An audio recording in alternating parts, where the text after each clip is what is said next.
बिल्कुल अच्छा नहीं किया। अब हम इन्हें हिंदुस्तान से बाहर भगाएंगे।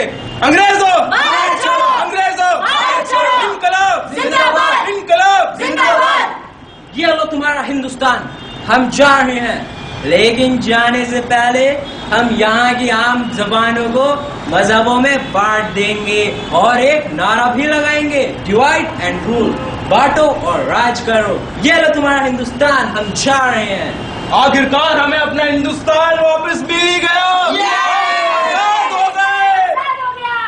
लेकिन हमें समझ नहीं आ रहा कि किस जुबान को हम अपनी सरकारी जुबान का दर्जा दें। नेताजी ऐसा कीजिए, चुनाव कर लीजिए, जिसे सबसे ज्यादा मतदान मिले आप उसे सरकारी जुबान का दर्जा दे दीजिएगा। ठीक है स्पीकर साहब, नतीजा बताएं। प्रधानमंत्री जी, हमें ये देखकर बड़ी हैरानी हो रही है। हिंदी जुबान को भी 35 वोट मिले हैं और उर्दू जुबान को भी 35 वोट बराबर। हाँ ये हुजूर। तो हमारे लिए बहुत ही मुश्किल का वक्त है।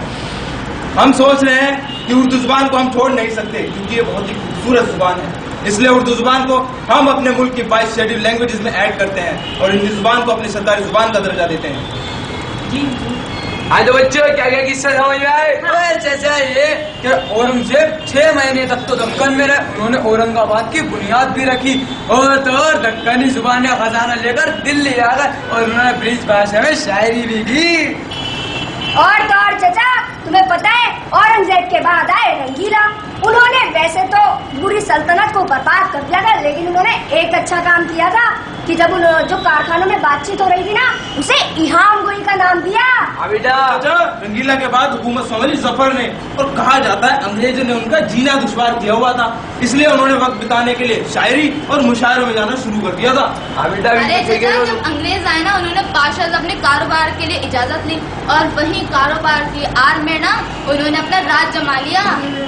और तो और चीचा, अंग्रेजों ने कोलकाता को अपनी राजधानी बनाई और 10 जुलाई सन 1800 में एक फोर्ट विलियम कॉलेज भी बनाया, जिसके प्रिंसिपल जॉन गिलक्रिस्ट को बनाया। और तो और चचा उन्होंने एक लुगात लिखी जिसे डिक्शनरी इंग्लिश एंड हिंदुस्तानी कहा गया। और तो और चचा, अंग्रेजों ने बाइबल का तर्जुमा यहाँ की अवाम की जुबान में करवाया। और तो इसी दौर में 1740 में उन्होंने कुरान शरीफ का तर्जुमा फारसी में और 1775 में अरबी में करवाया। और चचा, उन्होंने 2 नई तकनीक